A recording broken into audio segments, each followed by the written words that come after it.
of 60 plus racing adventures, and there's a few changes afoot in management, but also in the car that the drivers will be using.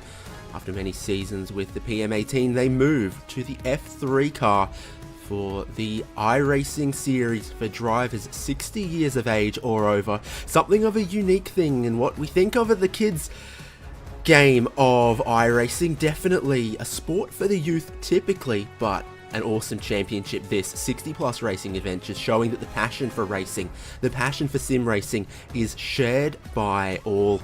And we love bringing you coverage here on RaceSpotTV. David Haynes with Will Chadwick and our producer Iku Metakala here in Germany at Hockenheimring now to open up a new season, season 29, Will. Yes, season 29, our first season in the Formula 3 car. You take a look at the schedule. We'll be broadcasting 3 rounds as per usual. Hockenheim GP, which will be our first round of the season, Indianapolis Road, and then to finish off the season, a bit of driving at Interlagos. Lovely calendar for this new car, and you'll notice no more ovals. Certainly something that the Indy Pro 2000 car could handle. Not really something you associate with this Dallara F317 car. But lovely looking schedule there. Certainly Mount Panorama, fantastic track. And then you've got the new Mugello as well at round 7, a new track available on iRacing from this season, and they are going to make use of it. Yeah, and it actually follows the F3 season that we see in iRacing, and it was a comment that they told to us after the change of ownership, like you mentioned, that they're now going to be following the Formula C category with inside iRacing, which means that these drivers will not only get a chance to practice for these races, but also race in the weeks between the Tuesdays of the season. Great opportunity for the drivers to get more acquainted with this car, more acquainted with the circuits that we're going to, and hopefully that will continue to deliver great racing across all 12 rounds, 60 plus racing adventures in this season 29. An amazing amount of history behind this championship now, and this is some of it. They started using the Star Mazda, went to the Indy Pro 2000, and now across to the F3 car here in season 29. Stefan Krösken is the most winning driver in 60 plus racing adventures history with 8 championships. Russ Addy's got 5, Ragnar Wisloff on 4, and then Donald Federer and Jos van der Ven each with 2. But while season 26 and season 27 went to Russ Addy, the new sensation has been Greg Seitz. Incredibly strong last season, season 28. He's here on the grid for season 29, and I don't think the change of car has dulled his speed at all. No, absolutely not. Greg Seitz is one of the highest iRating drivers in our field, and iRating doesn't necessarily mean everything, especially when you've got an individual league where you can practice a lot, but I think he's had much more experience in this car. As we spoke to him towards the back end of last season, of course, getting the rumours that we might be switching to the Formula 3 car, and it'd be interesting to see who kind of rises to this new car, this new occasion. We've seen across the years in this series that the champions have kind of come in waves when we've changed cars. You know, like you say, the original Pro Mazda, Star Mazda, that was very much a time for Rushkin. Then we saw Wisloff and Addy battling out in the Pro Mazda 18 a lot of the time, and now we move to the Formula 3. Will we see a new name rise to the top?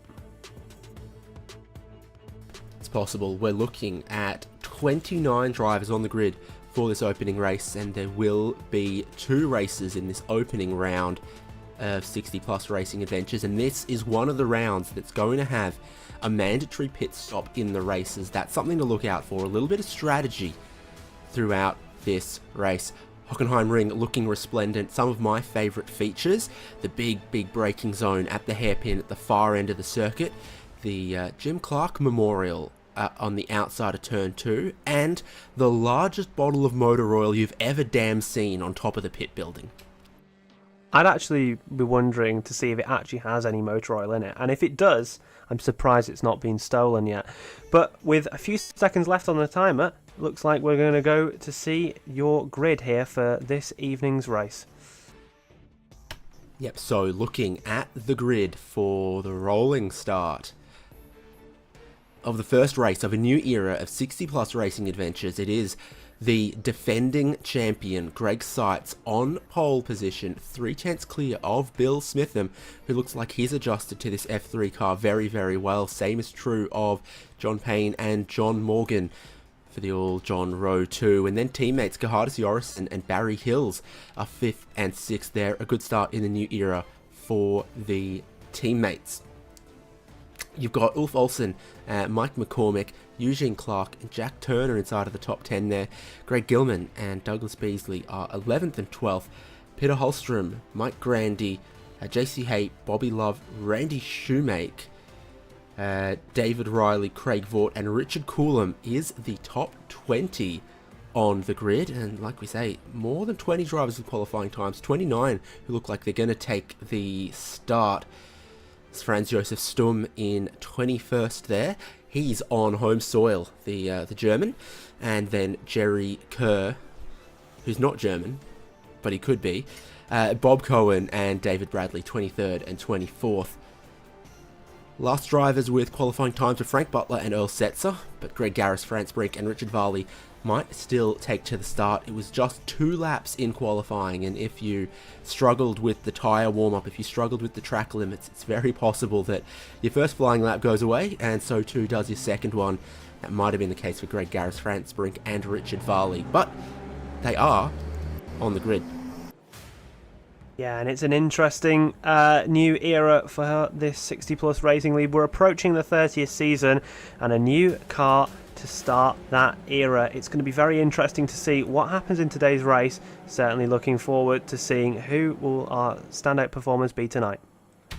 18 laps ahead of them for the first race of a new era of 60 plus racing adventures. The defending champion is Go We Are Green, and Greg Seitz roars down towards turn number 1 in the Dallara F3 car. The whole field compressing through the kink at turn 1. Ulf Olsen going for a nasty ride across the curb, but Greg Seitz is away well. 18 laps and expecting a compulsory pit stop in this one. We'll learn as we go about the tyre warm-up, about the phases of the race for this Dallara F3 car. We were well accustomed to the Indy Pro 2000's cold tyres on a race start, warming up as it goes and giving more speed but more slip angle as we went. Great opportunity for slipstreaming down the parabolica, the longest straight, and then towards the hairpin. Yeah, and this is one of the tightest corners in motorsport, often causes a lot of carnage. It's going to be side by side for Hills and Morgan on the exit. It's going to be, looks like Morgan's going to just be able to edge it out as Hills backs off for the time being. It's interesting to see the new adaptations of liveries that we've become so accustomed to across our time in this series. And like you mentioned with that tyre warm-up, it's actually maybe even more present in this Formula 3 car. The build-up of the tyre and how much grip you're able to get across a stint just grows and grows. And it's quite hard to adapt to, especially for drivers at the start if they've been practicing on warm tyres after a few laps.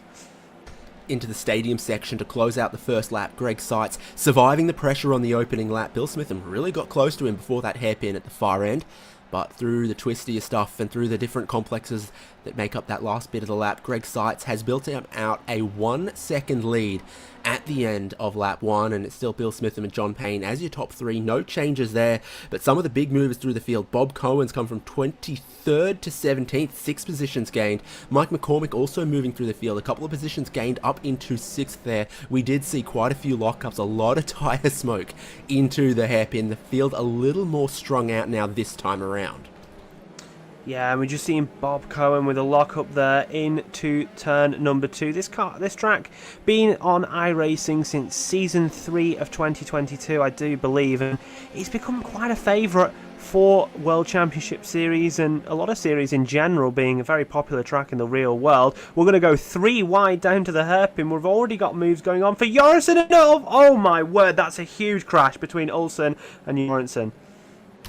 Yep, a monumental shunt as the F3's tag wheels, not a crash we've been used to seeing out of the PMA team, but ending up on his lid, Ulf Olsen, and also significant damage for Gerhardus Jorrison as they tangled in that pinch point at the hairpin far end of the circuit after the Parabolica straight. Greg Seitz now got a 2-second lead, but the racing is strong elsewhere in the field. It is a car that can slipstream relatively strongly, and there's a few straights here at Hockenheimring that will let that happen. John Payne's moved up in a second, Smith and back into third here.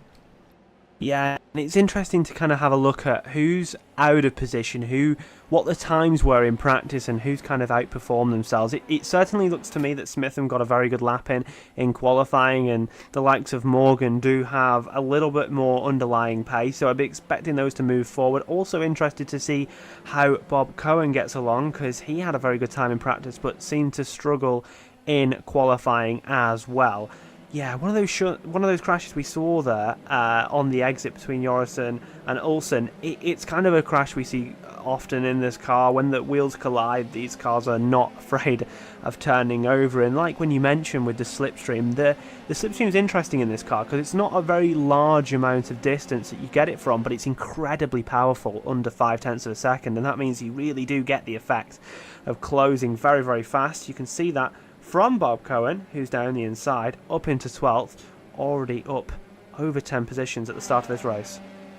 Yeah, Bob Cohen, a man on a mission. We called him out when he made up 7 positions. He's now made up 11, and he definitely could catch a couple of cars ahead as well. A great manoeuvre, just being patient till he got around JC Hay, and now putting the hammer down through the Mercedes arena there and then towards the stadium.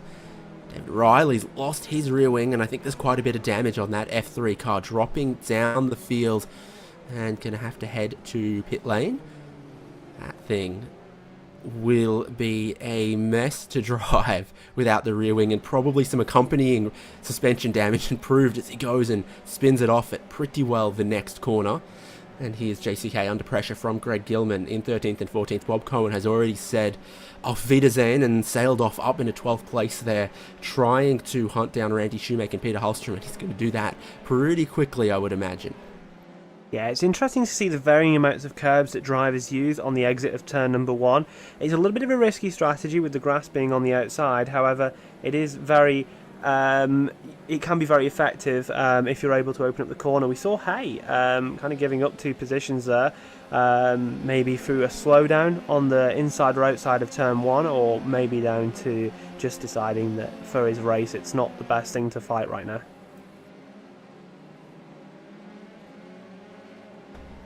We're going to take a look to the replay of the damage for David Riley that saw him lose that rear wing and then subsequently go for a spin as well. So this is braking zone towards the hairpin. There's that slipstream you talked about. You just get within a couple car lengths. Suddenly it's very strong. It tempts you into getting in a little too hot. All 4 locked up, and the rear wing, I think, gets tangled on the tyres of the other driver there that he had an optimistic little look at. So this car potentially a little more fragile than the Indy Pro 2000, and I guess that kind of stands to reason when you think about European motorsport versus American motorsport, and that Indy Pro 2000 needing to be built for ovals as well as road racing. Built tough, as the Americans might say.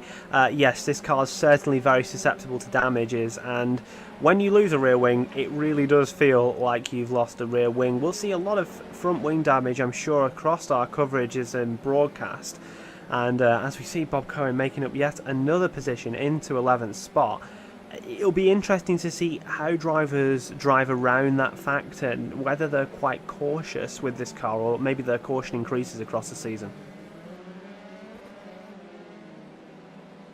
It feels like it's a little bit of a learning curve for everyone involved here in the new season. New car, new way of going racing in 60 plus racing adventures. We're seeing very, very much the same names though. The only drivers on the grid that look new to me is maybe Bobby Love. But there's a few names that we don't see every single round previously in 60 plus racing adventures who've definitely come out for the curtain raiser of the new season to check it out, see if it suits them better, if they're going to enjoy this Dallara F3 car in the new season. John Morgan, many times the Super 70s champion in 60 plus racing adventures, now with a management role in this league, and he's running along in 4th at the moment with Mike McCormick just behind. That's the highest placed battle on the grid at the moment, as Greg Seitz is showing. He's as quick in this car as he was in the PM18, now out to a 5-second lead. Yeah, and we really do expect to see Seitz performing really well across the course of this season. Of course, I think he is the favourite going into this season, like he was a little bit last season. It's now kind of 2.5 seasons since he joined the league, and obviously comes with a reputation of racing on the iRacing service for a number of years. When you learn and you watch, oh wow, actually, well, that's a really big shunt out the final corner. Lost a front nose cone on Jerry Kerr's car, and yeah, looks to be a front wing and rear wing on the other car as well, of Butler. Getting a very good look at the brake master cylinder. Some fluid reserve there inside of the nose, not what you'd want, and it's just past the pit entry, so you've either got to tow or nurse that seriously damaged car a long way around the lap, and we're seeing a few Dallara bits getting scattered around the place. There's that famous stadium section, even back in Hockenheim's old days, as a long flat-out blast, high speeds through the forest, you still ended the lap with that slightly banked left-hander and in full view of the stadium, or, as I believe the Germans call it, a Tribuna? This is a look at Jerry Kerr. Tell us what you see here, Will. Yeah, so we're watching on board with Jerry Kerr, of course, coming through this final sort of section. You've got to be careful on the curbs here. This car can very easily bottom out with the wooden plank just skating along the curbs. And as you can see, I think that's Butler ahead. Yeah, obviously has an issue, has a moment. And for Kerr, it's very hard in that position. You let off the throttle, the car's going to want to spin. You brake too hard, you're going to lock up. And it's one of those instances where it's very hard for Kerr to avoid, and it's an unfortunate end to his race this evening. That hairpin proving the best overtaking opportunity. Greg Seitz is putting a lap on Ulf Olsen, who we saw in that part of the track, on his lid, testing the integrity of the roll hoop. It is a roll hoop, not an airbox, because one of the distinctive features for a long time of F3 racing is that side pod air intake where the air restrictor sits. And because of that, there's a couple of peculiarities to the F3 car.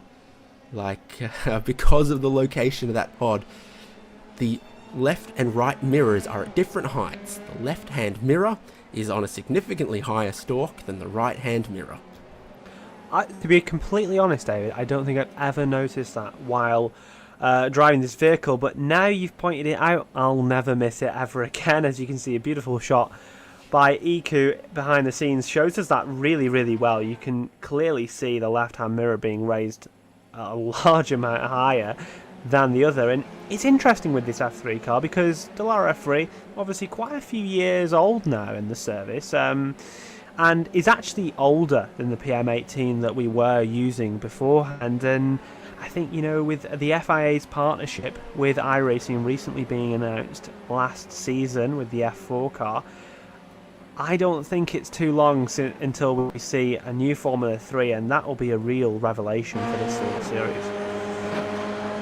Franz Josef Stummy to the inside here of turn 2. It's a complex of sort of 3 corners, but he's positioned himself well to still be able to open up that left-hander there, get to full throttle early, and go flat chat through the Parabolica. Only a couple car lengths clear of JC Hay, though, who may well be able to strike back.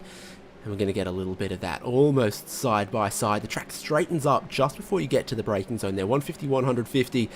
JC Hay thinks about a little narrow look, but it's not going to work there. The man on the move, Bob Cohen, he's just getting around Randy Shoemake here. Got to the inside of the hairpin, battled back and forth, and you get that sometimes. You have a lot of battles that continue from that hairpin through these complexes of corners here where the track folds back in on itself left and right. You can get a lot of side-by-side racing through here, but Bob Cohen is just too quick. Yeah, very impressive charge from Bob, and I'd actually love to talk to him at the end of this one. I hope he jumps on into the booth. I feel like it's someone we've never really spoke to, and We've not seen lots of Bob in this series over the last few seasons, but this is a really impressive showing. I know obviously his qualifying will be fairly disappointing for himself, and that can be reflected in just looking across what the practice times were to the qualifying times. However, this performance in a race is not easy to do, and he's certainly going to be charging down the pack of the 12, 55 and 73 not too far ahead. Especially if they keep battling, as we're seeing here, Mike Grandy there in the Haas livery ahead of Jack Turner in green. Eugene Clark here, I think that's Valvoline, but in front of them, how about Mike McCormick and John Morgan trying to line up the traction out of the hairpin. McCormick and Morgan side by side, teammates Barry Hills and Mike Grandy. No? I think we've got one of them with lap down, but they're in formation just behind. Yeah, they do often run together, very distinctive liveries, but the one livery I am missing has been through the pit lane and is a couple laps back. But he's rejoined with his teammate just for fun, perhaps. Maybe just to give him a bit of a tow along, try and help him out a little bit. But yeah, it's a livery we've seen very iconic, very similar across the cars. But the one livery I am missing is the banana livery. Where has the banana livery gone, and when will we see it back? Mike McCormick's just gone off the road before the final corner and just gone and checked, do these tyres mesh with the rubber that's being laid down on the drag strip there? Ask Nico Hülkenberg if there's much grip there in the wet. And he's in fact even going to drop behind Barry Hills there. So McCormick losing a spot. Yeah, so McCormick's losing a spot there. It's going to be interesting to see whether he's able to get that back. Kind of looking up and down the field, I think John Payne at the moment, a standout performer, 15th last season in the final season of the Pro Mazda 18 and currently running second, and that's a really good showing for himself, looking to hopefully carry that into a top 10 challenge, maybe even top 5 challenge in the overall standings for the season. It's interesting you mentioned the fact, obviously, we're not going to any ovals this season, and I think that often brought out a different style, a different type of driver that was maybe more well-versed in that sort of situation. And I feel like this season, the drivers that used to perform really well on the ovals, we'll see them maybe have to step up their game on the road courses, and potentially we'll see more linearity in who's kind of getting the really good results and who we see regularly at the top of the series. With 8 laps to go, the battle's on between Barry Hills and Mike McCormick here through the stadium. We saw Barry Hills get ahead. Mike McCormick might have even had a slowdown and just let him go, but he's right back within that car length or so, and there's drama elsewhere on the circuit. It's that Bobby Love, almost the opposite of that famous NWA song, if we're honest. Yeah, looks to be just on the entry into the stadium section. Fast left-hander, I imagine, maybe bottoming out on the outside curb, catching the gravel and having the car go round and nose first into the wall. However, I'm not sure what we saw flying off a car there, but it looks like there might have been some contact. Just gone a little bit nose into the back of Barry Hills and maybe lost an end plate or a little element out of his front wing or something. Bizarre, honestly. So you've got John Morgan and then Barry Hills in orange and then McCormick there in 6th. Gerhardus Jorgensen getting out of the way as there's a couple of cars that he is a lap down to that he's going to let through, like Jack Turner and Eugene Clark. So between sort of 4th and 10th is still very, very close, but it's a 6-second lead that Greg Seitz has over them all. Yeah, and it does seem that McCormick has some front wing damage to that right end plate that will be costing him a lot of front aero, and it's certainly going to make his fighting against Hills a lot harder, and I do expect to see Hills come back. Oh no, that's a big bit of contact. Hills apologises over the radio, but that's going to be the end of the race for both of them. Yeah, Hills has gone in deep, and front wing has seen the rear end of each car in either combination there between those two drivers, unfortunately, and it's given them both massive, massive damage. You saw that Mike Grandy in the Haas livery was like starting to range up on the back of them. He's moved into 5th now. Jack Turner into 6th. Eugene Clark into 7th. And believe it or not, Bob Cohen now 8th. 15 positions gained, and he is only sort of 1.5 seconds behind Eugene Clark in that battle for 5th place right now. Yeah, and something we maybe didn't quite note on our first look at that McCormack and Hills collision. Hills actually had rear wing damage from the contact in turn 2 just half a lap earlier, so that maybe affected his braking and obviously caused that incident between the two of them. Like you mentioned with Cohen, a superb charge from 23rd on the grid, and he's only getting closer and closer as time goes on.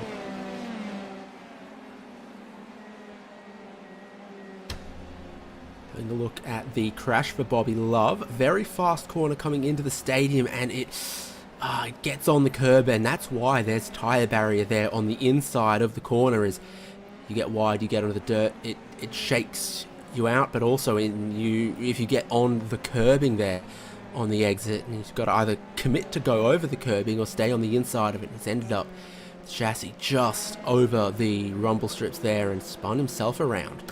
Yeah, and as we've just seen, we're focusing on Clark, several positions further down than he was starting the lap. He's had contact with John Morgan, who was running really, really well far up. He's had to return to pit lane, and Clark now has some front wing damage, or maybe just a bit of tyre damage, not quite sure. But what that has meant is Bob Cohen is now up to 6th.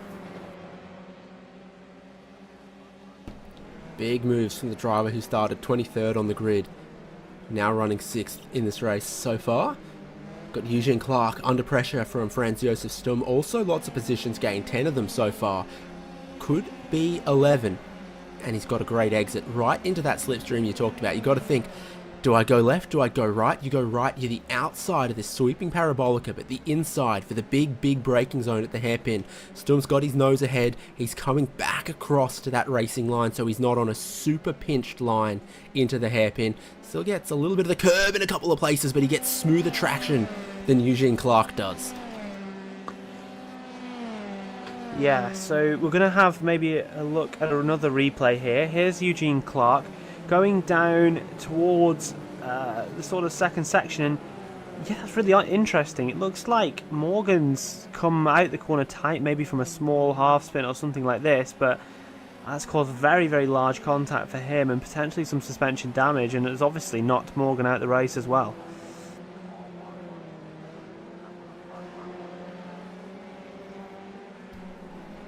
So Stum completed that move, got to 10th, now sailing on, seeing what's next for him. The biggest move is 17 positions gained for Bob Cohen, 11 positions gained for Greg Garris, one of those drivers who I think didn't have a qualifying time, and now also 11 for Franz Josef Stum and 10 for Randy Shoemake, who's up the road in 7th as well. Certainly it was a bit of a jumbled grid as the drivers adjusted to what qualifying is like in this car as far as its tyre warm-up goes as well. Yeah, and like we say, it's a learning curve for all the drivers here. The characteristics of this Formula 3 car are quite unique to it, and across many cars on the platform, they each have their own individual tweaks to the tyre model, which mean that yeah, it ends up being interesting, and we get to see kind of what drivers manage to thrive in different situations.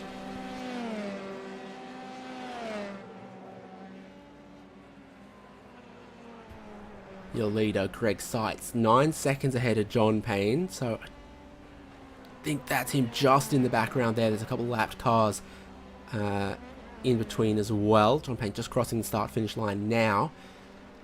Bill Smitham closed on him on the last lap by about 6 or 7 tenths, so second and third definitely not decided here yet.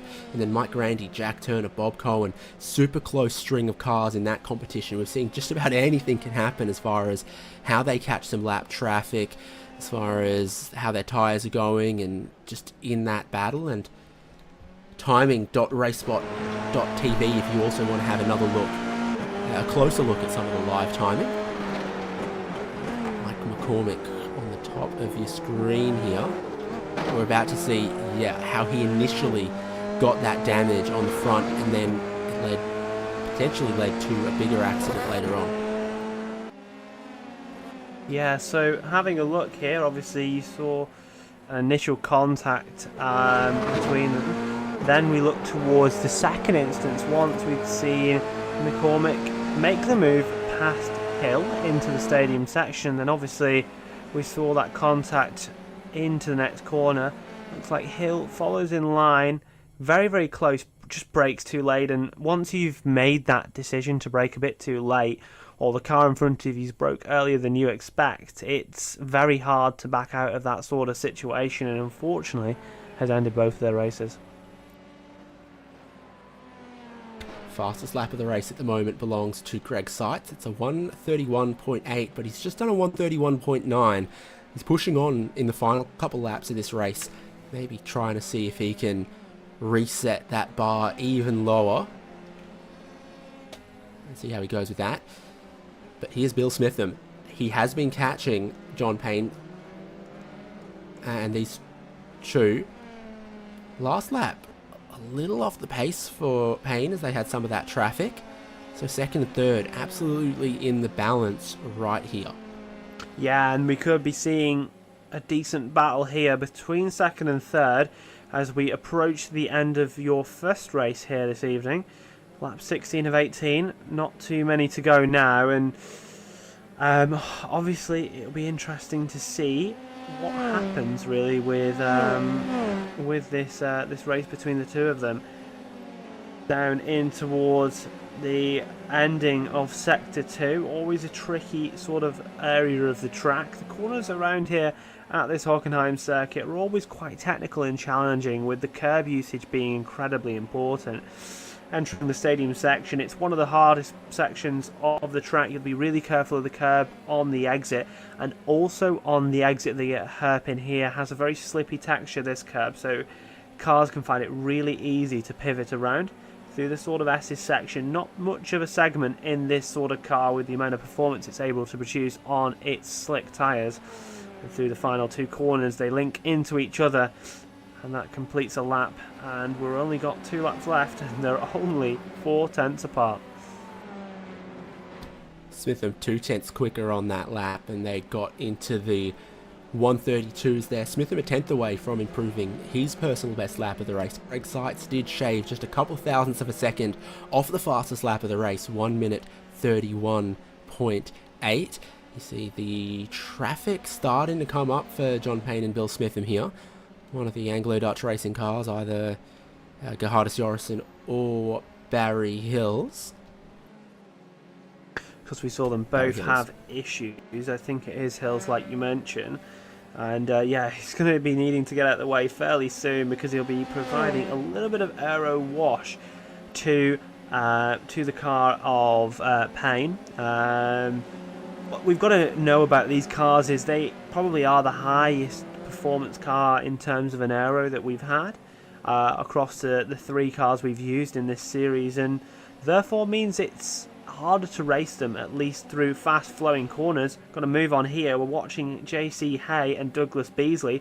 Beasley up the inside, very, very close, exiting turn number 2, and is able to clear before the braking zone for the hairpin. Gonna get a nice exit, and that is move completed as he breaks a toe on the exit. 4-way fight here, Beasley, Hay, Richard Coulomb and Greg Garris. And Greg Garris, big mover so far in this race, so he's just caught that group, and he's got a pretty good personal best lap compared to some of those cars in front of him. Just starting the final lap though, in a new car, domination once again for Greg Seitz with the fastest lap handily and 13 seconds of race lead. Doesn't need to take any risk on this final lap. Yeah, and there's got quite a bit of traffic to negotiate, lapped cars, so he's got to be careful not to get himself tangled up in with any of those on this last lap. And a dominating performance really from Seitz. We saw how good Seitz could be last season in that finale, in those rounds that we covered live, and yet again we are seeing a warning shot to the rest of the grid. New car, same old Seitz. He's going to have done a dominant performance to start the season in race number 1, and as he enters this final sector, 11 seconds ahead, it really gives off that warning sign to the rest of the competition. A new season, a new car, a new challenge, but the same Greg Seitz that we saw a season ago, the defending champion, will open his book in season 29 of 60 Plus Racing Adventures with the first race win in the Dallara F3 ever in 60 Plus Racing Adventures, and he gets the fastest lap of the race to boot to go with it. John Payne and Bill Smitham will come out of the final corner to complete the podium, but there are at least 3 other battle packs throughout the field on this final lap as well. Here's Randy Shoemake holding off Peter Holstrom, Greg Gilman and Franz Josef Sturm ranging up on the back of that. Plenty of moves made so far out of this group of drivers. Bob Cohen probably can't get one more on this final lap either though. Yeah, unfortunately not able to do that. Cohen very, very close to being able to get into that top 5. Fantastic performance from his side.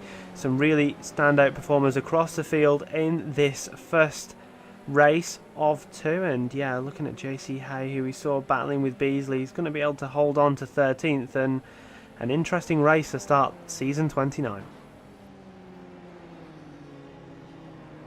Yeah, it sure was. 24 cars on the lead lap at the end of that. Jerry Kerr might be one of the last ones. Greg Garris can be pleased with his race, gaining plenty of positions. Beautiful looking track at Hockenheim. Okay, 0 weight 20, so that's definitely very much racing motor oil. Calculate the volume of that roughly at some point. What a great race one for this new era. Plenty of battling, showing that the slipstream is just good enough that it'll help you pass when you get there, but it's not really giving away any freebies. Not getting maybe quite as much pack racing as we got out of the PM18 either. Race results after 18 laps of the first of 2 races for this new season of 60 Plus Racing Adventures. The opening round from Hockenheimring, Greg Seitz with the win. John Payne and Bill Smitham completing the podium. Mike Grandy, Jack Turner, Bob Cohen, Randy Shoemake, Peter Holstrom, Greg Gilman and Franz Josef Sturm as your top 10. Bob Cohen, 17 positions gained, biggest mover of the race. He has adjusted very, very well to this new car.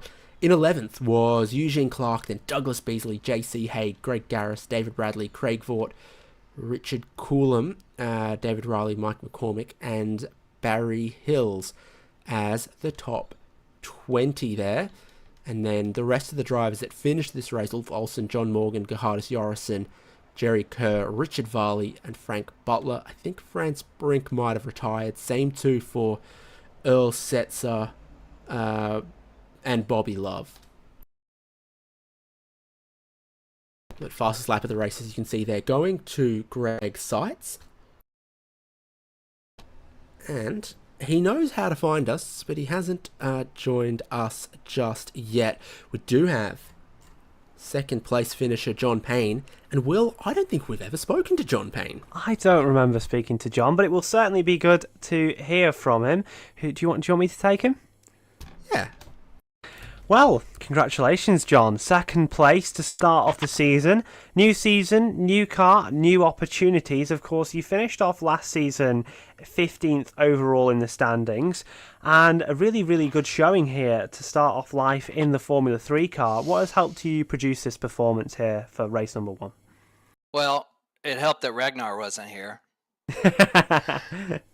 But other than that, I can be fairly hot lappy at times, but I can't usually string it all together like the last race that y'all did of last season. I was running right there with them, and then I just threw it away in some random corner.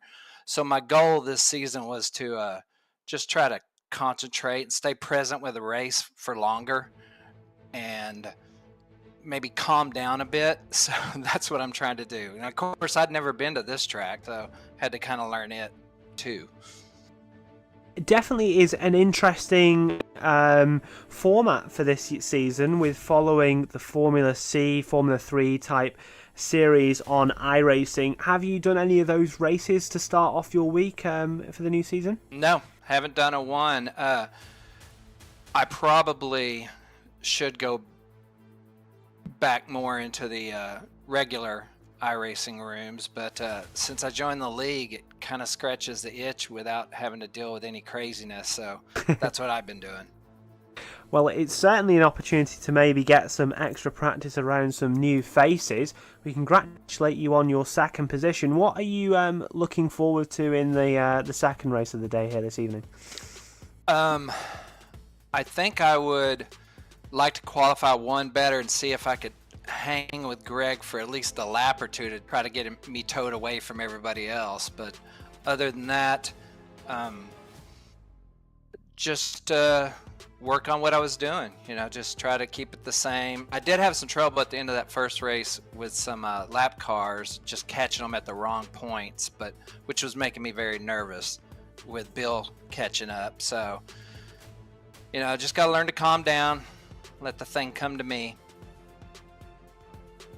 Absolutely. Well, thank you for your insight. Thank you for coming and having a chat. We wish you the best going into race number 2. And yeah, congratulations again on that second position. Thank you guys, and thanks for all you do. Thank you. Well, So John Payne, second place finisher, joining us there, but doesn't look like anyone else will. Greg is here. So would you like to speak to Greg, David? Of course. Race winner Greg Seitz joins us, and we can offer our congratulations on not only kicking off a new season, but a new era of 60-plus racing adventures in fine style. Yeah, thanks, David. It was fun. Now, I don't think looking at them, there's too many similarities in how the PM18 and the F3 car drive. It looks like you can't get the tail quite as far out on this. Yeah, they're a little bit different. I mean, this is a little bit higher downforce car. The PM18 had more mechanical grip, so they just kind of differed. But I kind of like them both. So yeah, I've been racing this car, so this one's pretty familiar to me. So it looked like you came away with the fastest lap of the race there as well. It looked like maybe late in the race you had a little bit of an attempt at seeing what your ultimate pace could be. I wasn't really pushing for the first race because I wanted to make sure I got 0 incidents in the fastest lap and most laps led. So I was trying to collect as many points as I could, and I didn't see any reason to really push really hard. I did a 131.5 in qualifying, but I just got an off track. So I think I have pace to do that. I'll probably push a little harder in the next race because I kind of have my results for the day, and so I'll probably start mid pack too as well, just to kind of make my way through there and make it a little more interesting. Yeah, so race win, most laps led, 0 incidents, fastest lap. You collect all your infinity stones. How's your how's your feeling of the changes for this season? Oh, I like it. I like the fact that, well, especially for me, because I didn't run anything in the Indy Pro except for the 60+ league. And so I had to set a little bit of time aside for that specifically, whereas I'm probably going to be running the officials in the F3 this season, so it makes it a little easier to not have to learn a second track every week. But on the other hand, I'm gonna run the LMP3, so I'm probably making up for it with that. New car, but also no more ovals on the schedule either. Yeah, I mean, the ovals, I'm kind of ambivalent towards ovals. They're fun. But yeah, I do like road racing more. Fantastic. Best of luck in that race too. Have a little bit of fun, and maybe you'll see a couple more cars. Yeah, I'll try to make it a little exciting in the next one. Awesome. Best of luck. All right, thanks. Spoken to first and second place from the opening of 2 races of 60-plus racing adventures from the Hockenheimring. Their new season, season 29. The defending champion Greg Seitz is off to the perfect start. Stay with us on RaceSpotTV when we come back in about 15-20 minutes time. It's race number 2 of 60-plus racing adventures. You might see Greg Seitz carving his way through the field a little more, and the drivers will be more accustomed to this F3 car. We're looking forward to race 2 coming up next.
insane now.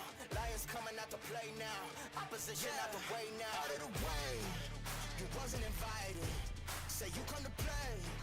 I dare you to try it. You don't wanna try me. Then step up to my team. Yeah, out of the way. Yeah, yeah. Out of the way. Yeah, yeah. Out of the way.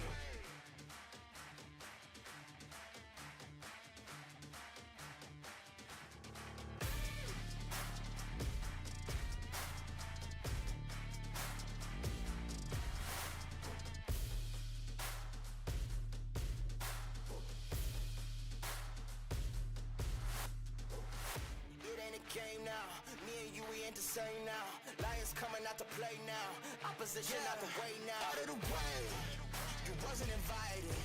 Say you come to play. I dare you to try it. You don't wanna try me. Then step up to my team. Yeah, out of the way. Yeah, yeah. Out of the way. Yeah, yeah. Out of the way.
What a beautiful scene across Hockenheim. There's the Jim Clark Memorial on the outside of Turn 2. Some great details around the Hockenheimring on iRacing, and what we're looking forward to is race 2 of the new season of 60 plus racing adventures. We've had race 1, Greg Seitz won it. In fact, I think he ticked every single box he possibly could have from pole, leading every lap, taking that fastest lap, keeping it clean as he did so. We'll see what he does in this race number 2 as everyone gets to grips, Will Chadwick, with this new for this season Dallara F3 car. Well, we've already seen the challenges that it's posed the drivers in race number 1. We've had another qualifying session, as is customary in this league, and we'll be moving through into your grid in just a moment's time. And here it is, another great qualifying performance from the Anglo-Dutch racing teammates. Gerhardus Jorrison has the pole position with a 132.2 ahead of John Payne, who's once again inside of the top 6. So you got Bill Smitham, Barry Hills completing the teammates there, and Ulf Olsen and John Morgan inside of the top 6. You can see a couple of drivers inside of that top 6 who had pace but didn't get a good result in race number 1. We'll be looking for it in race number 2. Next group of cars here for the rolling start, Mike Grandy and JC Hay, both of them with the F1 tribute liveries alongside there. Greg Seitz will be starting out of 9th place in race number 2, and he's alongside David Riley, who's managed to refit a rear wing. Franz Josef Sturm in 11th, with Peter Holstrom in 12th there. You've got Mike McCormick and Douglas Beasley. Bob Cohen, well, he can't gain 17 positions from there, but he could gain 14. And he's alongside Greg Garris, another big mover from race number 1. Watch out for that row of the grid. Randy Shoemaker and Jerry Kerr are 17th and 18th. And then we've got Richard Coulomb, Bobby Love, Jack Turner, Eugene Clark, David Bradley, Frank Butler, Bruce Poole, Earl Setzer, Richard Varley, and Rick Peterson. Everyone with qualifying times. And this is the first appearance of Rick Peterson by the looks of things. A rolling start, ready behind the pace car through the stadium section. That pace car's in a minute. Yep, and it's going to be interesting to see how long it takes Seitz to really fight towards the front, or does he get involved in an incident on lap number 1?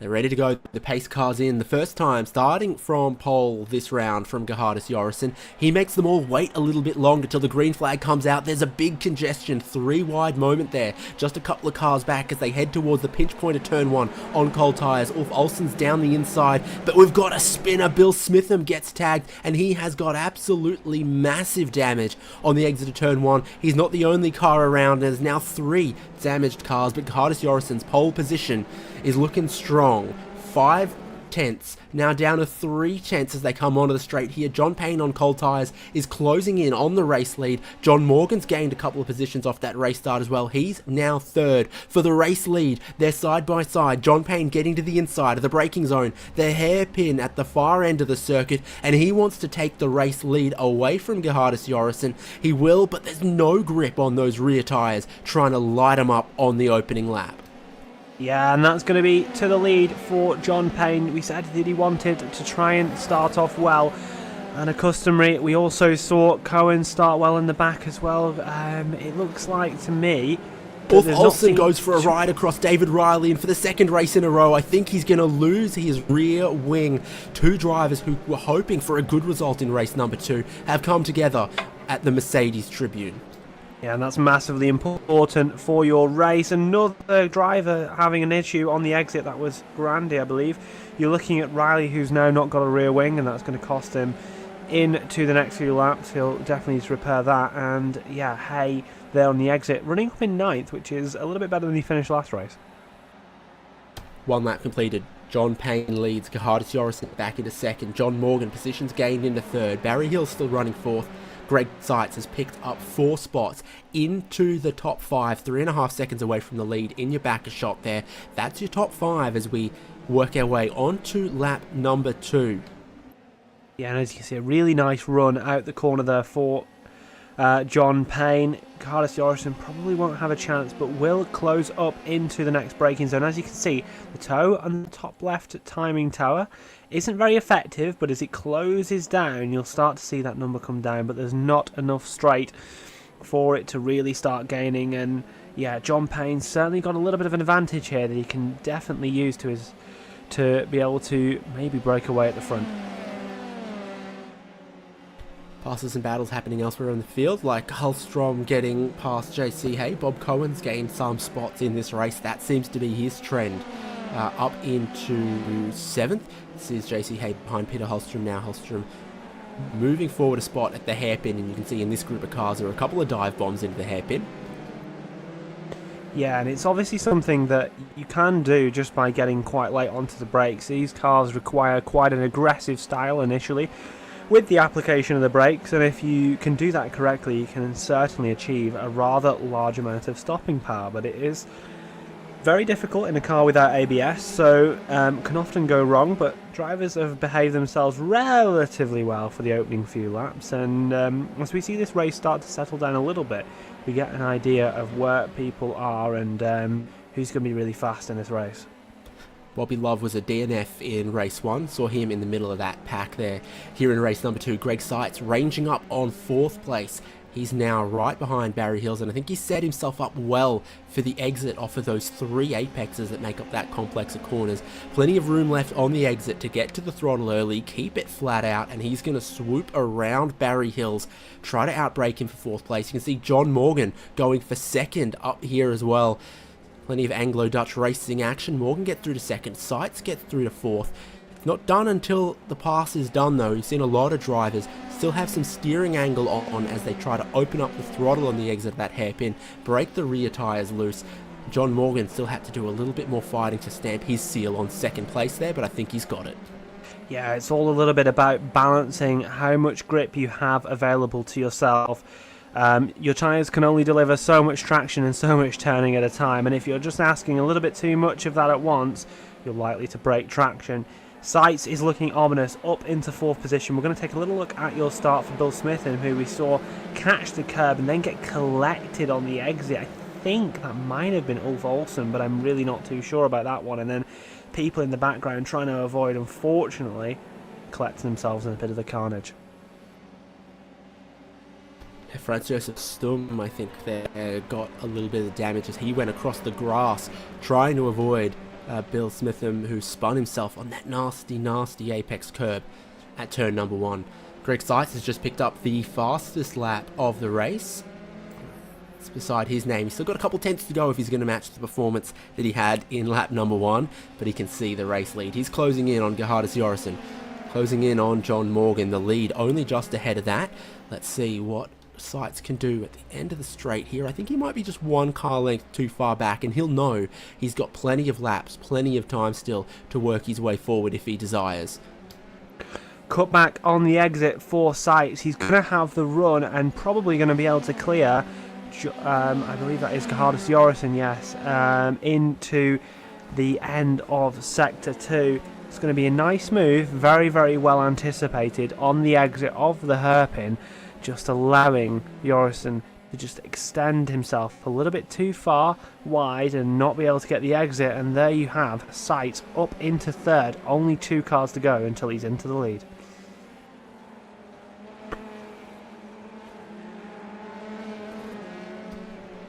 Front of the old grandstand at the stadium. Little switch back here into the double right-hander, being reprofiled a little bit. A couple of times, pit entry on the inside there. Drive off the exit, pretty important. Onto the pit straight. John Payne leads once again. It's John Morgan and Greg Seitz. Just behind there, Seitz closing in once again on John Morgan. 6 tenths faster that lap just completed as he now looks at 2nd place. This is the corner where I see Greg Seitz really have an advantage over some other drivers. The lines are perfect there. The speed carried onto the parabolica here is just so critical, and he does it so well. Yeah, and makes the move towards the inside of John Morgan, slipstreamed up to the back of him, going to be nice and late on the brakes, getting it stopped and rotated and able to get a really nice exit. And that is 2nd place for Greg Seitz, last season's champion, looking to become the 2-time this season. Without the likes of Ragnar Wisloff here this evening, he's certainly the favourite, and after that race 1 performance, you definitely wouldn't bet against him. Just 5 laps done, and he's only 1 second away from the race lead. Greg Seitz carving his way through this, showing whatever the car that 60 Plus Racing Adventures use, he's going to be strong. Here's another look at the race start from the onboard perspective of Randy Shoemake, and yeah, a big check up there. He loses his front wing, and then there's smoke in the air every which way that he looks on the exit of turn number 1. Yeah, that was quite a lot of carnage. You saw how hard it was for Shoemake to be able to kind of duck and dive around that sort of traffic, and yeah, unsure whether he came out of that unscathed with any front wing damage or not. It's hard to tell really, but as you can see on your screen right now, Seitz is close. 7 tenths of a second, won't be close enough this time by, but you bet with the fastest lap of the race last time around, he is closing down on John Payne in the lead.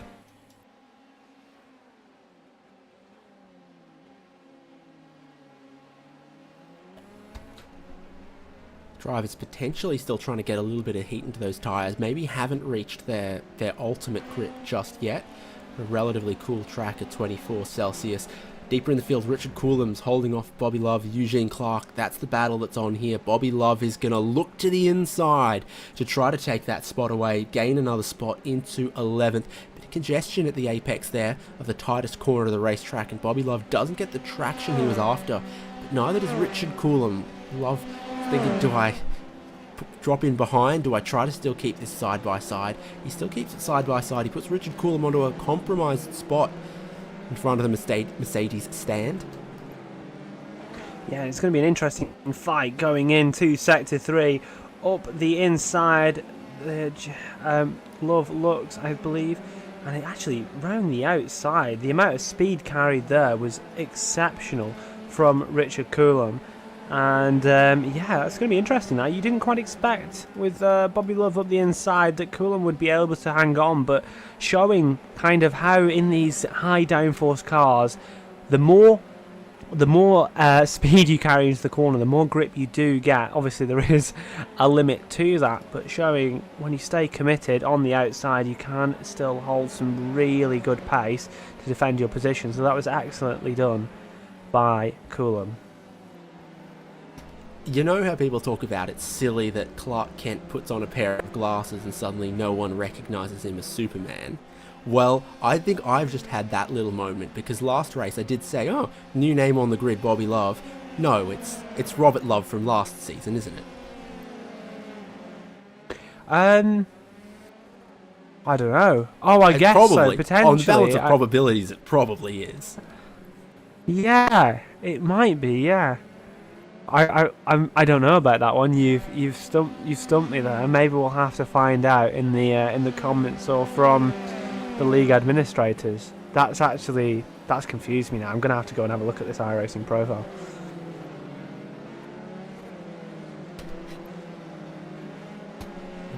We'll work it out. Lovely bunch of different liveries out there. Some F1 tributes, some IndyCar tributes. You've got what looks like a sort of a USAF tribute for Greg Seitz and Mike McCormick, and a soda tribute for Bobby Love. You know where I'd love to have a soda? On the beach. In the stands of a home game of the Binghamton Rumble Ponies. That would just make my year. So a couple spots gained already though in this race. For Love, 7 spots gained. Biggest move is actually Randy Shoemake, 9 positions gained into 8th. Yeah, I'm just still stumped by the Bobby Love, Robert Love thing. It's really got to me at this stage, and I'm really unsure whether that is Robert or is a new competitor. But we'll get over it. I'll stop talking about it and we'll move on. Looking towards the car of Jack Turner, was chasing down Bobby Love back towards the lead. That gap's kind of hovered around the same sort of distance. Looks to me that Greg Seitz maybe is starting to save his tyres a little bit for the opportune point in time. Doesn't really want to leave himself vulnerable. Certainly his lap times have dropped off a bit as he got into sort of the striking distance of John Payne. I expect it's some sort of a game plan from his side, but we'll see how that goes as he starts to close up into that 5/10 margin, starting the 9th lap. Traffic out front of them. It's the 79 or 70, Ulf Olsen. I can't read apparently today. So it's been a tough first round for Ulf Olsen. Qualified inside of the top 6 both times, I think. Just hasn't been as clean as Ulf would like. Exceptionally unlucky for Olsen in these first 2 races. Got into incidents that were touch and go, really. You couldn't massively put the blame on either party, and unfortunately it just cost him a little bit. These cars are very fragile. He's had to come into the pit lane, and unfortunately that's going to be his kind of first round of the season over, and we know how good Olsen can be. Nothing between John Payne and Greg Seitz for the lead now. The slipstream certainly worked to Seitz' advantage. He got very close at the hairpin, and he is being patient so far in this race as he methodically works his way up through the field, but he's now right on John Payne here, within a car length or so, and using the slipstream where he can. Both of them want to say hello to a little bit of the gravel there as they carry as much speed as possible through into the stadium. For Seitz, it's probably still about setting this one up into the hairpin on the next lap. That's the best overtaking opportunity, and he'll know that you can get 3/10, 4/10, 5/10, a little more in the slipstream before there. Yeah, and it's going to be interesting to see whether the dirty air from Olsen's car affects or helps John Payne. You certainly would be a bit annoyed on his side if Olsen was to duck out the way and give him absolutely no slipstream, but he's going to have to start thinking about the 2 cars behind him. as sight is close, just under 0.3 of a second. However, there is that helping hand on Payne's side from the car ahead. It's going to help him defend, but sight closes quickly. You see the strength of the slipstream. Will he look towards the inside? Thinks better about it. Going to look to go deep, and Payne's locked up, and on the exit, that's Sight's through. Just a bit of a mistake under pressure there from John Payne. Maybe worried about some of the traffic in front of him as well. Doesn't help to have that distraction, but Greg Sight's absolutely surgical. Great traction off of there as well. He's very, very strong in those traction zones by the looks of things, and Greg Sight's goes to the race lead. Took him 10 laps. Maybe could have done it quicker, but very methodical, very patient, and now he leads, looking for the double at Hockenheimring in the opening round of 60 Plus Racing Adventures Season 29. Maybe a heart-in-mouth moment over the curb there, but well done. Yeah, certainly a good move, and it'll be interesting to see how he's able to navigate Olsen.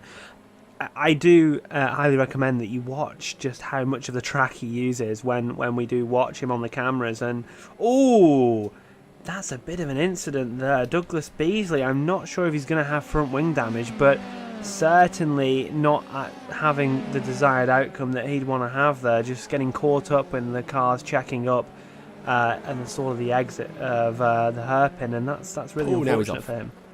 Yeah, making contact with Richard Varley there as well, and then running on wide at the next corner, so very potentially some damage for Douglas Beasley. The wheel-to-wheel knocks can knock the suspension out quite easily, and I'd say, did he have a drift to that corner there? I'm not sure the suspension is great for Douglas Beasley. Franz Josef Sturm has gone through.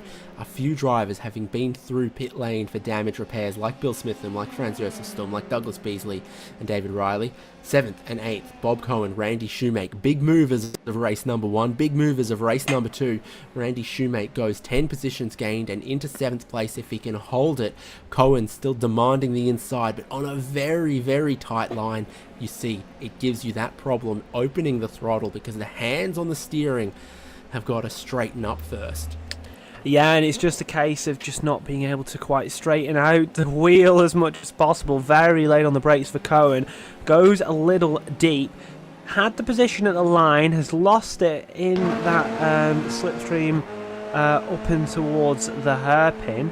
Not quite using all of the track there on the outside, but still able to carry good speed, and certainly looks to be a little bit better on the brakes than Randy Shoemake. Fighting for your top 7 positions here. Some really good positions considering where they started in the field. Gap to the cars ahead are rather big, so it's kind of a solo fight between the two of them at this moment in time, but certainly important not to lose too much time to the likes of Peter Holstrom and JC Hay following behind. It is certainly a low-sitting car. There's a few of these exit curbs that really do their job. You don't want to be too far all over them. Exit of turn number 1 there was a rough ride for Bob Cohen, and we've seen that happen as well going into the stadium section 2. Cohen's looking really good on the brakes, but Randy Shoemake's just consistent with that, the apex speed and the throttle. Yeah, it seems that Shoemake just has the better ability to drive the car off the corner, and then Cohen's got a bit more commitment, bit better understanding of the aerodynamics, but struggles in the low-speed section. So this is going to be quite an interesting fight. And these are the chasing battles: JC Hay, Richard Coulomb, Eugene Clark, and this is Bobby Love and Jack Turner for 13th and 14th. Always a hallmark of 60 Plus Racing Adventures is the battles throughout the midfield, and that sort of sense of community, that understanding that not everyone's going to be necessarily battling for the win, but that's not what all of them come out here for. It's for great competition. Randy Shoemake goes a little bit wide. As you can see, Shoemake versus Cohen once again fighting for as much as possible. It's interesting, this one, because it definitely looks like Cohen has the sort of advantage over Shoemake in kind of these high speed sections, and yeah, interesting to see what comes out of this.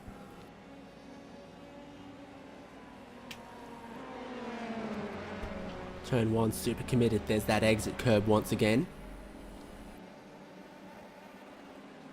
Track narrows and then widens again, and Bob Cohen, he's just looking, but It's like save up for a better opportunity rather than showing your nose every single corner potentially. So Randy Shoemaker, through all of that, stays ahead with Bob Cohen in 8th.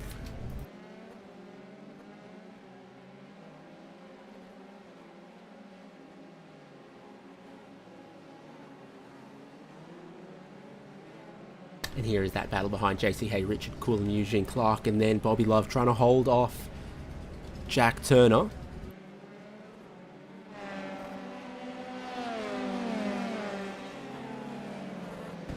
The Porsche Experience Centre in the middle of the track here as well, so almost every German manufacturer represented at Hockenheimring, and a great long history of motorsport here in many, many categories: junior cars, F1, DTM, and all sorts.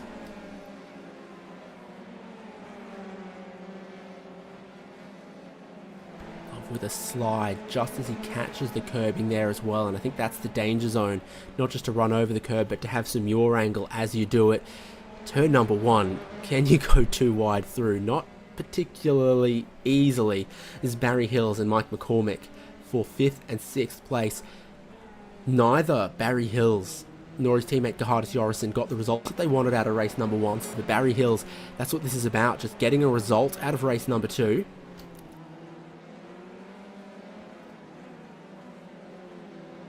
Clark down the inside of Coulomb at turn 2, and it works, and he gets a good exit as well. Oh, so critical. Now McCormick down the inside of Barry Hills at the hairpin. That tight entry leaves him vulnerable on the exit. Barry Hills has a bit of a slide, opening the throttle as well, and McCormick goes 8 positions gained to 5th place. We're in the same team paint as Greg Seitz this season as well.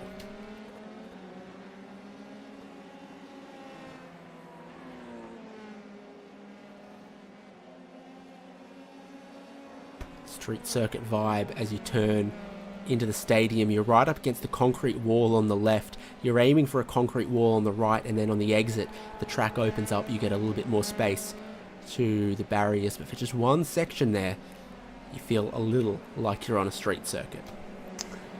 Sorry for my technical issues, I am back, and my headset is still alive. Apologies to David for taking over, but we are watching the final 3 laps of this race.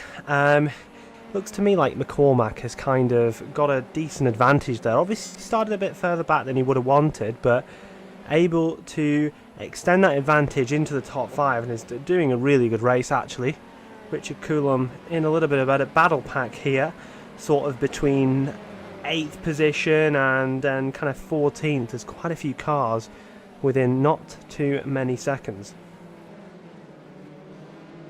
Race 2 flying by, the leader starting lap 15, so 4 to go in these battles, and the drivers know that pretty soon these passes are going to be pretty final. Bit of lap traffic here getting out of the way. Rick Peterson in his first race of the season trying to make sure he doesn't get in the way of these great battles and doesn't get in the way of Jack Turner. Having a look at Bobby Love into the hairpin. He's not close enough, but he showed the nose. Definitely use all of the gears in this 6-speed gearbox around a lap like here. First gear down there and 6th gear in a couple places as well. Yeah, the gearboxes in these cars are very well optimized because you are able to adjust the gear ratios, something that you don't quite get from many cars these days due to series mandating kind of the gear stacks that you use across a season to reduce costs. But here in this Dallara Formula 3 you've got a load of options in order to change your gearing, and it's only the first gear which is fixed to 106 kilometers an hour, and that is 66 miles an hour in the Freedom units. If you're that way inclined, watching kind of the back of this pack that we were talking about, Jack Turner looking Greg to Seitz has just set the fastest lap of the race at a 1:31.5, so 3/10 faster than he managed in race number 1. What were you saying about maybe he's saving his tyres a little bit in the first couple of laps? So what can I say? I clearly am in his mind.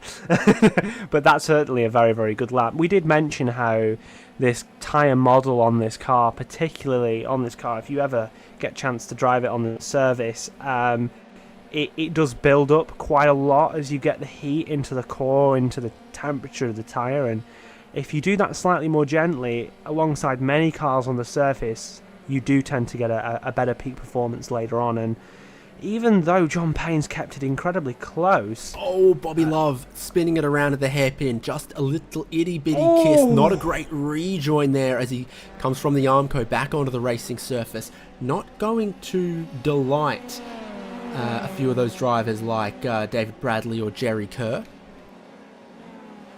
Yeah, and in fact, like we were saying, yeah, the sites actually went and got a slowdown after pushing for that lap, so that's why that lead gap came down by so much. But yeah, a bit of a poor rejoin from Bobby. I'm sure he'll be first to criticise himself, but thankfully it didn't end up in anyone having any major incidents. Well, you know, sometimes you're not looking for love and love finds you. You could definitely caption that sort of thing as you exit the corner there. But yeah, certainly an interesting take on the way his name is, and you know, I agree with that. That's a beautiful livery.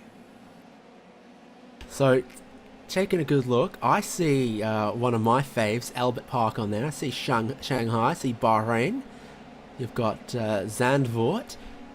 There is many tracks represented on the 199 of Jerry Kerr. And look at that freedom on the nose. A hot dog and an eagle in front of the stars and stripes. Oh, say, can you see?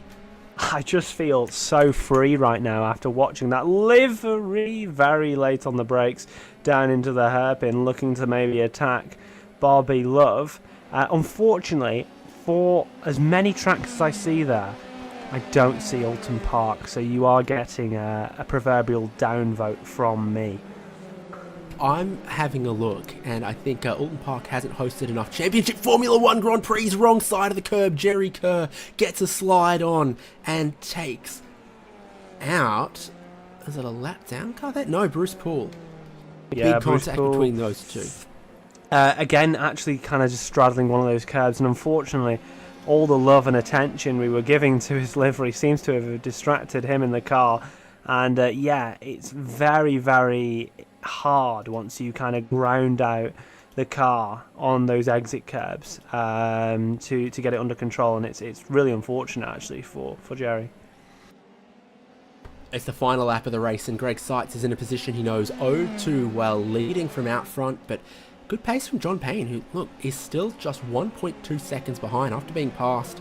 Payne's maybe learned a trick or two, kept an eye on what Greg Seitz is up to, and I think we'll see some development out of all of the drivers across this season as they become more accustomed to the new car, a schedule that's following some of the other F3 series and officials that could let the drivers get more accustomed, get more sharp, get more comfortable with the Dallara F3 car as we go.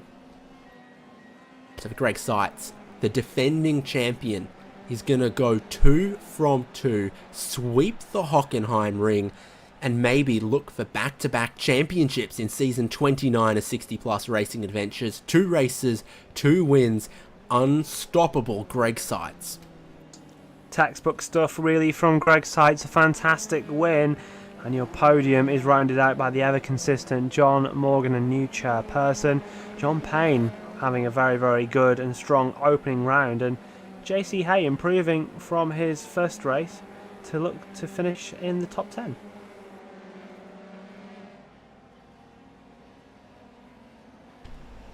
A couple of other battles crossing the finish line here, including Richard Coulomb, Jack Turner back there. Richard Coulomb holds off the pressure of Jack Turner, David Bradley. Bobby Love is going to see the finish line. Douglas Beasley and Frank Butler are going to battle this one out as well. Earl Setzer, more drivers on the lead lap in race 2 than race 1, and I think that does stand testament to the drivers forgetting what they knew about the Indy Pro 2000 and learning about this Dallara F3. Absolutely. I mean, it's been a day of discovery, a lot of learning, a bit for us and a bit for the drivers as well. We've seen a rather similar style of racing than we're used to, but with some twists and turns which have been created by this new car to the series. Good look from the helicopter shot there at the town of Hockenheim. And if you look at racingcircuits.info and some of the old layouts, they, like Le Mans, used to race from the centre of town out into the forest, loop back, and then they truncated it a little bit to give the residents a little more rest. Pretty close in the end in race 2 compared to race 1. As we look at the results of the final race of the round, Greg Seitz within 1 second there of John Payne and John Morgan completing the podium. It is still the same 60 plus racing adventures as John Morgan just gets his way to a relatively quiet podium.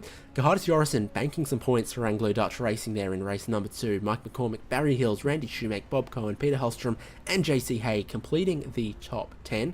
Like we said, more cars on the lead lap this time around, including Eugene Clark, Richard Coulomb, Jack Turner, David Bradley, Bobby Love, Bill Smitham, Franz Josef Stum, Douglas Beasley, Frank Butler and Earl Setzer, and even Richard Varley and David Riley 21st and 22nd, and then a couple of cars a lap down here. Jerry Kerr, Bruce Poole, Greg Garris, Rick Peterson did see the end of that race there as well, and so did Ulf Olsen. Mike Grandy, the only retirement, Will. Yeah, and it's an interesting opening round to our season. It'll be certainly interesting to speak to a few more of our drivers this time by. Very, very good opening round, leaded by a new chairperson. I'm thinking it'd be a good time for you, David, to have a chat to John Morgan. Well, congratulations on that podium there, John Morgan. Wouldn't be around a 60 plus racing adventures broadcast on RaceSpotTV if you didn't just comfortably sneak your way to a quiet little podium. Yeah, it was a good race for me. I obviously got a great start getting outside of Barry into the first turn and avoiding the mayhem. So yeah, just a bit of luck at the front and been a good race with Gerhardus and was finally able to put a little bit of gap on it. It's a new season of 60 plus racing adventures and you've got a new hat on. How's it fitting? A little tight and uncomfortable at the moment, but I'm sure I'll get used to it. It's a lot more to sort of administering the league than I would first think. And Joel has been a great help, and Mark too, and sort of helped me along. But hopefully we'll get it all sorted out, and we'll continue with the great racing that we've sort of come to expect in the 60 plus league. Heavy is the head that wears the crown, John Morgan, so you shall find potentially. I'm sure you canvassed a bit of feedback from the community, and it absolutely is a community in 60 plus racing adventures before this switch to the F3 car. Talk to us about the process leading to the change and how you think it's played out in this first race of the new season with the new car. Well, I think, I think the change was good, mostly because a lot of the guys said they wanted to be able to participate in the iRacing official series, and the PM18 was sort of not quite as active, obviously, as the F3, so it kind of made sense to certainly give it a try. I mean, there's nothing wrong with trying it for a season, see how it goes, but, I think we had 28 on the grid here at the first race. That's a good turnout. The car takes a little bit different, sort of learning process to, it's so much more downforce and the car just changes direction so quickly that's hard to get used to. But once you do, it's a fun car to drive. I think this sort of a range, the PM18s and the F3s, are sort of a great range for us. And a couple of interesting tracks coming up this season in this schedule, following the officials, I understand, and that means no more ovals. Not this season. What I decided to do, because a lot of guys didn't want to run ovals, and it was a good schedule for this season. But what we're going to do next season is run 2 ovals next season and see how that plays out. And see how everybody feels about it, and then season 3 will kind of go from what we learned in season 1s and season 2. When can we expect a super duper 80s championship? Well, Joel is about to be super duper 80s. Ulf is already 80. We may have one or two more. I've still got a few years. I'm 74, but yeah, we'll probably be talking about that. Hopefully, we're all around to talk about it. So It's good to know that I've still got decades and decades, and then a couple more decades of sim racing ahead of me. And yeah, certainly a part of the iRacing community that a lot of regular Race Spot viewers wouldn't be exposed to. It is something different and something fantastic, this championship. yeah, I think I like it. I mean, I like the fact that we do the broadcasts, and because I do think it gives the people a chance to kind of see, hey, these guys are pretty competitive. Especially since we've added Greg. Of course, he adds a whole level of competitiveness to our league. But he's a great guy, great sport, and we're glad to have him push the envelope for us. Very interesting to know who the oldest active driver on iRacing is, because like there's a fair chance it might be Mario Andretti. True. We should send him a PM and see if he wants to join. That'd be interesting and high quality entertainment and great for the community. Congratulations on your result. Congratulations on the new season, and best of luck with all of it going forward this season. We'll see you a couple more times. Super. Thank you very much. There we go. John Morgan, who's stepped up to admin a little more of the league this season. Stamped down with an iron fist and made a couple of changes like this car, apparently, William. And we've got a couple of other guys standing by to have a chat with us as well. Yeah, we do. And I think the first person we should bring into the booth, who do you think? I think I've already spoke to John Payne, so let me bring in Greg and have a little chat with our second race winner as well as the first. Started from a little bit further back like he told us he would.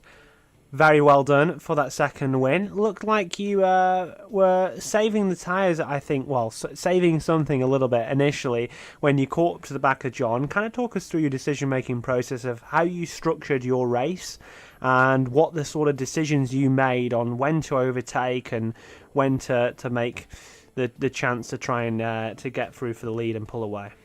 Yeah, I wanted to be really safe, so I was really cautious going into turn one, and somebody came flying up on the inside, and so I backed way out because we ended up, he ended up putting us 3 wide into turn one, and so that surprised me, but I kind of tiptoed my way through that, and then I guess there was a incident ahead of me, and so I think I made up a fair number of positions right off the bat, kind of for free. But it's kind of tough to get past the slower cars, so you can lose a lot of time. So I was really just kind of pacing myself and looking for safe opportunities to pass. I didn't want to really push anybody. So yeah, it was just a matter of kind of trying to stay as safe as I could and still have some pace there.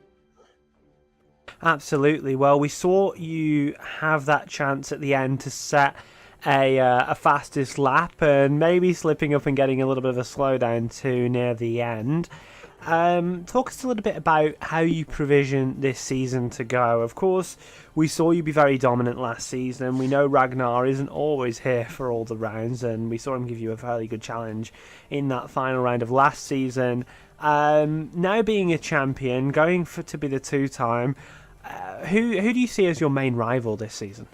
I think Ragnar, certainly, if he shows up, he's always fast. Russ is fast. Both Johns are fast. So, I think there's a number of guys that could end up winning on any given day, depending on what happens. But yeah, this season, I'm racing in the officials, so I'll probably get more time than I did. And so I think I'll continue to be pretty strong in this car. But if it continues this way, I'll probably start races, kind of try to lock in the first race and then just have fun in the second, and give those other guys kind of more of a shot if I end up having as much of an advantage as I had in this race. Well, it'd be certainly interesting to see how people develop over the course of the season. We'll see you in round 6. I'm sure you'll be there to participate. Good luck for the rounds until then, and we look forward to hearing from you sometime in the future. Yeah, I look forward to talking to you guys next time. Thanks again. So, final person of the day then, David. Going to hand you over to John Payne. I've already had a chat with him. 2 second places today, and certainly a very, very good result for him. Yeah, congrats there on the double podium, John. Thank you. Yeah, I guess in this race, I was just hoping Greg would start at the back. And maybe start like tomorrow. That would be a better choice. But so, you know, you're just watching him coming. It's like a great white shark just behind you. Once he did get past, did you get a good opportunity just to check out what he was doing with this car? Maybe what parts of the track he was quick at? Did you get a sense for that? You know, Greg uses every bit of the track, and as he says, some that's not track. But, you know, I watched him in practice. I rode, you know, in the cockpit just to see if I could pick up anything. And he's just quick, really quick. I thought when I joined this league, when I turned 60, I'm fresh 60 and a half probably. I thought, oh, I'll be like the teenager here, you know, with the fastest twitch in the place, but certainly I'm not. Always interesting. Yeah, Greg Seitz has come in and maybe move the pecking order around a little bit in 60-plus racing adventures. Yeah, he's certainly quick. But like I said, I just was hoping he'd start last. Maybe. Oh, and then when that wreck happened, like on the first lap, I thought maybe he was in that. But I looked at my relative and he wasn't. So Can't cross your fingers too hard for that. Another really, really strong performance from him. And we'll look forward to seeing you in some of the remaining rounds as well. Mugello, a new track, but Mount Panorama Bathurst next week in this championship's going to be interesting in open wheelers. at least I'm familiar with that track, so that helps. Yeah, I'm looking forward to that one. That should be crazy. I would predict on something like that, if Greg will, of course, try to run away up the hill, and so you won't have draft down the backside. So it'll be up to somebody to try to stay with him on that first lap up the hill, unless he gets bored and just wants to slow down and race somebody.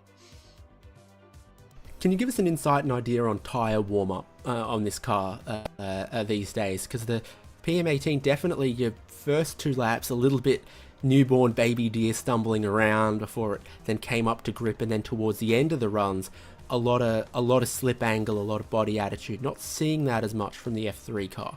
Yeah, it feels like it comes to temp quicker now. Of course, on any first lap I'm tiptoeing, but by that second lap, you know, I feel I can give it all the beans I have. And then tire wear through the run, it gets a little, at least for me, a little more loose as right on those last few laps, but otherwise it holds up. And I know some of the other people, you know, set fast laps as that fuel burns off right at the end, but I'm not one of those people. Well, you still finished within 1 second of Greg Seitz at the end of this one. You score more great points, and you're every chance for some dominoes to fall your way later in the year. Yeah, I'm going to try to hit a lot more races this season than I did last, and move myself up the standings, hopefully. Best of luck, and we'll see you around. Thanks, guys. There we go, our full complement of the podium. John Morgan, John Payne and Greg Seitz from Race 2, the second of two of the opening season of 60 Plus Racing Adventures with this new F3 car. Let's look again at what their schedule is going to look like. They're off to Mount Panorama, then Montreal, Road Atlanta, Silverstone in the new year there. We'll check in January 17th on the Indianapolis road course. They've got Mugello, Imola, bit of an Italian swing there, and then Sebring, Zandvoort, Alton Park International with no chicanes, and a finale at Interlagos. You can see the two more remaining rounds that you're going to see here on RaceSpotTV. We look forward to bringing you those, so make sure you do subscribe to RaceSpotTV wherever you're watching. And from myself, Will Chadwick, and Iku Metakala, we thank you for your company here at the Hockenheimring. We'll see you January 17th on the Indianapolis road course.